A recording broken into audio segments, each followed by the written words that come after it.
ഈ മുട്ടുമാറ്റിവെക്കൽ അല്ലാണ്ട് നമ്മുടെ സ്വന്തം മുട്ടിനെ നിലനിർത്തിക്കൊണ്ട് വല്ലതും ചെയ്യാൻ പറ്റുമോ എന്നുള്ളൊരു ചോദ്യത്തിന് ഉത്തരമായിട്ടാണ് ഈ പ്രാവശ്യത്തെ ഓർത്തോപീഡിയ. പ്രായം 50കൾ എത്തിയിട്ടേ ഉള്ളൂ. തേയ്മാനം 3ാമത്തെ സ്റ്റേജിൻ്റെ അവസാനത്തിലോ 4ാമത്തെ സ്റ്റേജിൻ്റെ തുടക്കത്തിലോ എത്തി നിൽക്കുമ്പോൾ നമ്മൾ നേരെ ടോട്ടൽ മുട്ടുമാറ്റി വെക്കലിലേക്ക് ജമ്പ് ചെയ്യണ്ട. അവരവരുടെ മുട്ടിനെ എങ്ങനെ നാച്ചുറലായി പ്രിസർവ് ചെയ്യാം അതിനുള്ള ഓപ്ഷൻസാണ് അലൈൻമെൻറ്റ് കറക്ഷൻ അഥവാ ഓസ്റ്റിയോട്ടോമീസ്.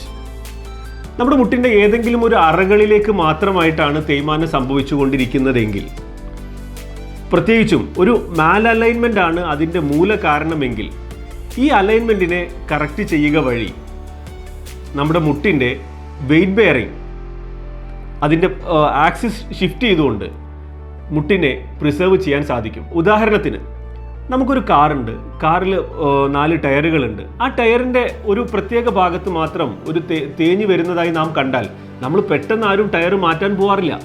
ആ ടയറിനെ പ്രിസർവ് ചെയ്യാൻ അതിൻ്റെ അലൈൻമെൻറ്റും ബാലൻസിങ്ങും ചെയ്തുകൊണ്ട് ടയറിനെ ഒന്ന് തിരിച്ചിടുക വഴി ആ ടയറിൻ്റെ ലൈഫ് നമ്മൾ പ്രൊലോങ് ചെയ്യുന്നു. സിമിലർലി ഇതുപോലെ ഒരു അലൈൻമെൻറ്റ് കറക്ഷൻ നമ്മൾ ചെയ്താൽ നമുക്ക് എന്നേക്കുമായി മുട്ടുമാറ്റി വെക്കലിനെ ഒഴിവാക്കാനോ ഏറ്റവും ചുരുങ്ങിയത് 8 to 10 years നാച്ചുറൽ മുട്ടിൻ്റെ ലൈഫ് പ്രൊലോങ് ചെയ്യാൻ നമുക്ക് സാധിക്കുന്നു. That is true knee preservation. Thank U.